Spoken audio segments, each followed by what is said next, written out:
We're back. It's the DAZN Boxing Show. I go by the name of Ak. And I'm Barack the Boxing Bully. Well, we're back, and it looks like Tyson Fury, the Gypsy King, has done it again. That's right, Barack. Done what? He's talking. He's just doing what he does lately, just talking. You're right. He's done nothing. Look, he gave AJ a deadline, and to be honest, a guy of AJ's stature, you're going to put some pressure on him and say, hey, you have to sign this contract by Monday or else. First off, egos play a part. You got lawyers, you got a legal team, you got a management team. It's not realistic. So in my opinion, it was just a big show. He spent 2 weeks playing around on social media with AJ and maybe never really planned on fighting him. And if he did, I just don't think it would have went that simple. Hey, I signed this contract Monday and we're done and the fight is going to happen this quick in December. Not realistic, but it was fun while it lasted. We all talked about it, and here we're talking about the fact that the fight isn't going to happen. Maybe not realistic. I feel like a fighter could put a deadline if he wants a deadline. What I do also feel more strongly about is negotiations shouldn't be happening on Twitter. That's what I feel. I feel like let your agent, let your manager, let your promoter, let them deal with that. Sit your behind down somewhere.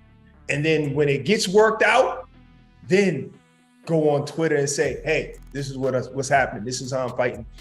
That's the part I don't like, and it's like you're saying this to the world to make the other side look bad.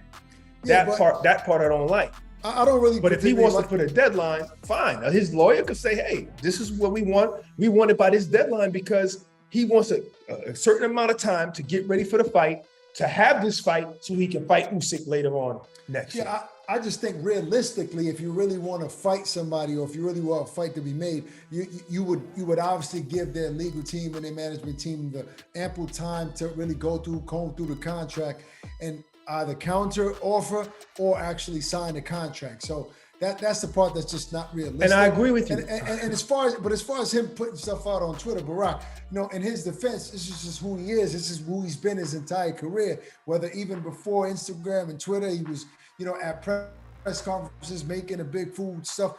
Not making a fool of himself, but no, too late. You said it. Look, promoting the fights in his style, right? Coming to press conferences in a Batman outfit, stuff going viral on YouTube. So it's always been him.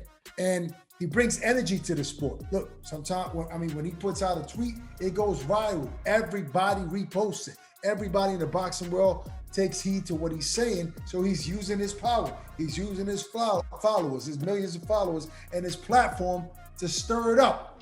But again, circling back to the truth of the matter. But doesn't that sometimes look fake when one day you're saying, I need $500 million. I'm retired. I'm back. I want to fight Derek Chisora for a third time. I want to fight Manuel Charr. I want to fight Anthony Joshua. Doesn't it kind of look? I guess it looks like I'm fighting Deontay Wilder again. He said all of these. But that's why we say that it's not realistic. But with all that being said, guess what? People still listen. People still repost, even though we know what Fury does. You and I both talked about it on this very show here. We talk about what he puts out because he has that level of influence. So whether it's fake or not, people listen to him. In this case, so wait a minute. Looks like it wasn't realistic. Are you saying we're sheep? Yes, we're sheep sometimes, all right? Damn. I'm done being a sheep, Barack. I'm not listening. I'm not talking about what Tyson Fury puts out there anymore unless it's signed, sealed, and delivered. Now let's talk about what's signed, sealed, and delivered next. Nothing for him. But he did mention talking about Emmanuel Charr. I want to see him fight Joe Joyce. Yeah, I know Joe Joyce just fought Barack. I don't care. Offer Joe Joyce a fight. Can you be ready? Joe Joyce just took hundreds of shots. No, he didn't. He actually didn't take hundreds, but he took a lot of shots. Like, no, I'm kidding. I'm kidding. That's just a fight I would love to see down the line. But who should we see him against next? I don't know. Maybe he should take a break. Maybe Tyson Fury should take a break and wait till Usyk is ready and just fight Usyk. No, I say give Anthony Joshua the contract and give him some time. It's not like he's going to take a month. He's going to take a few days. Let them sit down. Let them deliberate with their team and let them decide whether they're going to sign or not. I agree with that. That's the only fight I really want to see outside of the undisputed fight. Forget about all that deadline nonsense, right? Let's be realistic.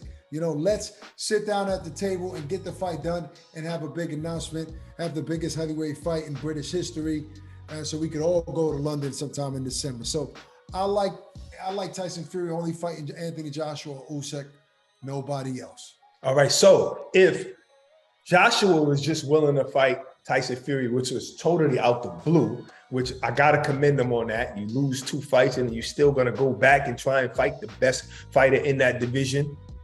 That means he's willing to fight in December or something like that. Who should he fight if he's still willing to fight?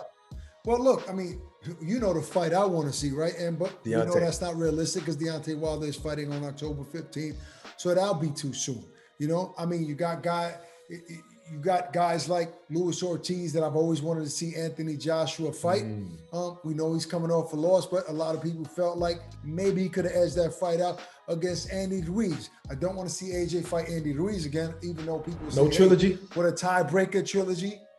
It's not the worst fight in the world. I wouldn't mind it, I think, but I would prefer to see him fight Luis Ortiz because that fight, I envisioned it back in the day. He's willing to fight. I know Luis Ortiz will be willing to accept the payday. That's a fight I would like to see. But to echo what you said earlier, I want to give credit to Anthony Joshua as he's proven to be one of those guys that's willing to fight anybody and everybody. And still to this day, I think he has the best heavyweight resume. Well, listen, I say that Anthony Joshua should do the trilogy. Now, I never really felt this way until this second right here. I think there's a way to sell that. Like, when you think about it, Ruiz came in 15 pounds over, not just 15 pounds over, because it really wasn't just the weight. It was about not training. It was about not training, not being focused, not coming in there confident. Now you got a Ruiz that's slimmed down. You can almost see a 2-pack in his abs, you know, and he's training hard, confident. That Ruiz against Joshua now, and you already got one apiece, it kind of makes sense. It's kind of like Ruiz kind of earned it now by getting back in shape. He promised us right afterwards he would get back in shape. You keep saying shape. He's still 260-something pounds, which is what he weighed. And he looks totally different than what he looked that night. Yeah, he was real flabby and sloppy that night, jumping up and down. He was about 20 pounds heavier, you know. So, but no, I'm talking about the first night they fought. No, I know. He's the same weight, but it looks more muscular. It looks better now. And now there's no excuses. So let's see what happens in the trilogy to break that tie. Maybe this week, we'll get some big news. Maybe somebody will offer Ruiz that fight. Maybe Eddie will contact his team. I know one thing. AJ doesn't want a soft touch.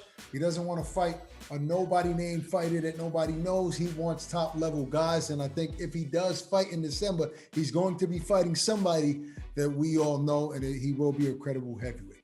All right, but listen, fight's not going to happen as of now. No Fury, no Joshua. Unless things change, moving on to the next. That's our show for today. Peace and love. Stay safe. We're out of here.